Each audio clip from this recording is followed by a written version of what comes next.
तो दिखाई नहीं देता उधर का। तो बाबा जी ने कहा है कि तुम घाट पर बैठो, यानी उस 10वें द्वार पर बैठो। कभी ज्वार भाटा आ जाएगा, फाटक खुल जाएगा, और जब फाटक खुल जाएगा, जब उधर जाओगे तो उधर एक सफ़ेद शिला पत्थर है लेकिन सफ़ेद, और वहाँ से तुम देखोगे तो नीचे तुम्हारा शरीर भी पड़ा हुआ नजर आएगा, और ये धरती एक गेंद की तरह नजर आएगी। होश ख़त्म हो जाएगा, कोई होश नहीं रहेगा। फिर थोड़े बाद में होश आएगा।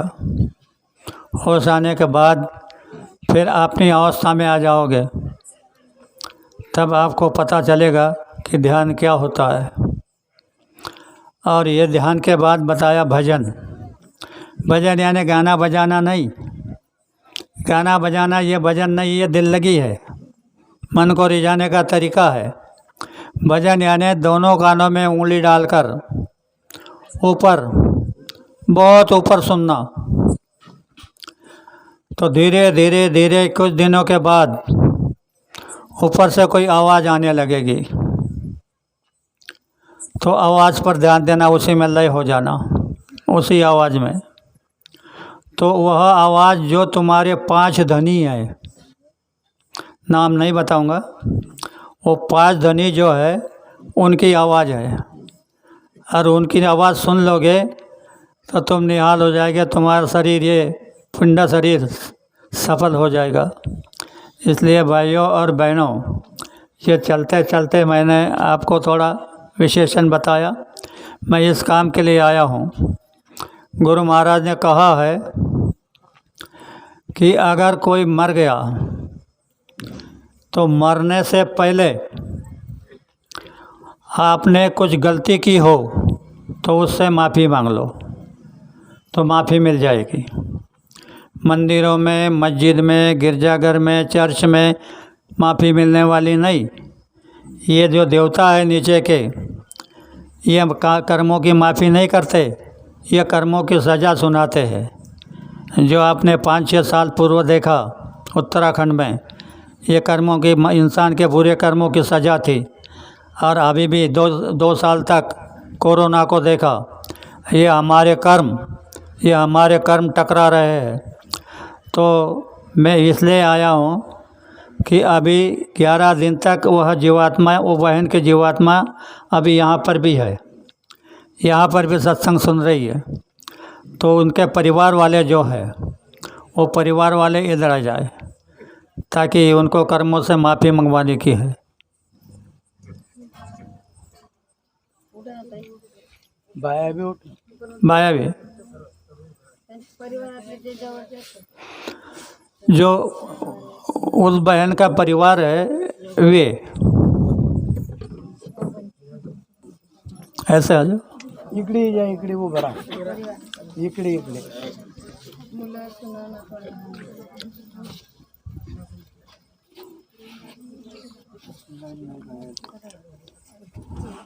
आ गए गुरुजी या इकडे।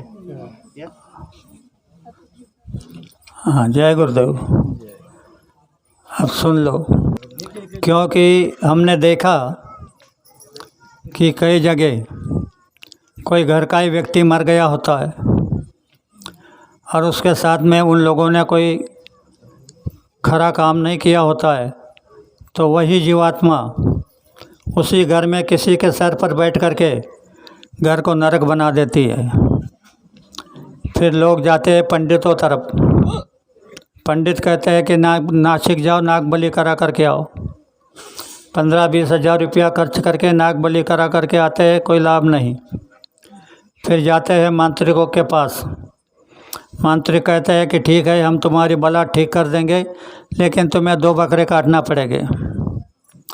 सब उल्टा, पहला तो बोझा है और 2 बकरे का बोझा, तो फ़ायदा कुछ नहीं। तो ये कानून गुरु महाराज ने बताया था।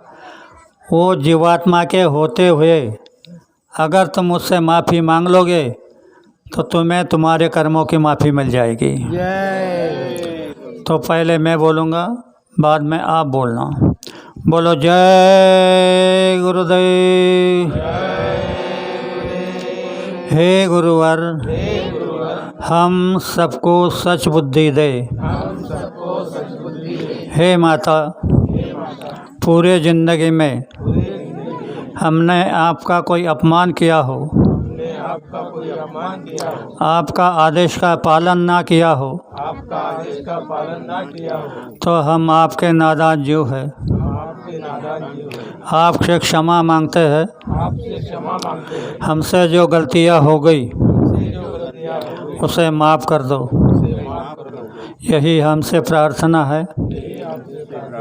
जय गुरुदेव। बैठ जाओ। अभी आपने ये माफ़ी मांग ली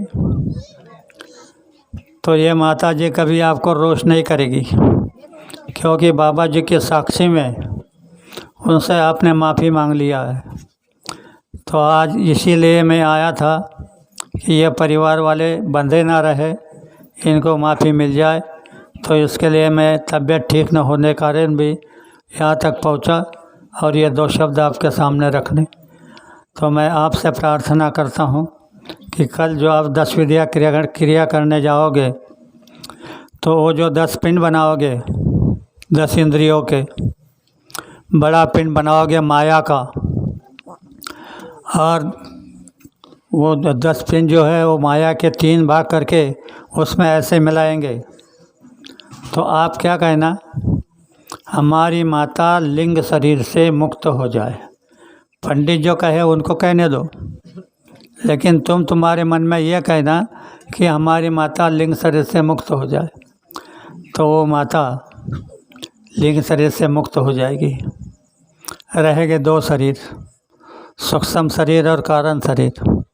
सूक्ष्म शरीर में ब्रह्मा, विष्णु और महेश रहते हैं। कारण शरीर में ईश्वर रहता है। ये 2 शरीर साधना से ही पार किए जाते हैं, इससे कोई क्रिया नहीं है। तो आप ये क्रिया कर लेना और ये ध्यान रखना कि लिंग शरीर से मुक्त हो जाए।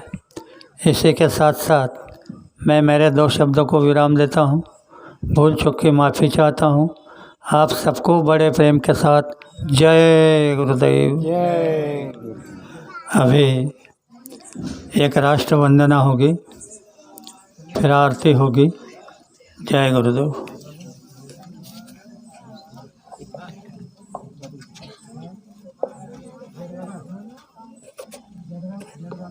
जय गुरुदेव। तन मन धन से सदा सुखी हो, भारत देश हमारा सभी धर्म और पंथ पक्ष को दिल से रहे प्यारा। विजयी हो, विजयी हो, विजयी हो भारत देश हमारा।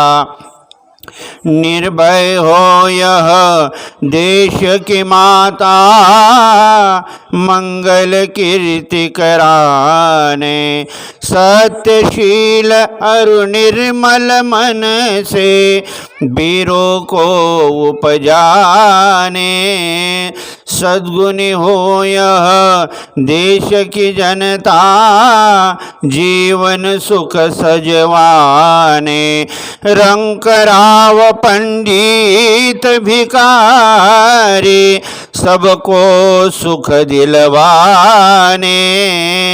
विजयी हो, विजयी हो, विजयी हो भारत देश हमारा। स्पृश्य हटे यह सारा, देश कलंक मिटाने। सबके मन कर्तव्यशील हो, धन उद्योग बढ़ाने। सबका हो विश्वास प्रभु पर, अपनी शक्ति बढ़ाने। ब्रह्मचर्य अध्यात्म आत्मदैवी गुण घर घर में प्रगटाने सारा भारत रहे सिपाही शत्रु को दहशाने टुकड़िया दास कहे स्फूर्ति हो सबको भक्ति कराने विजय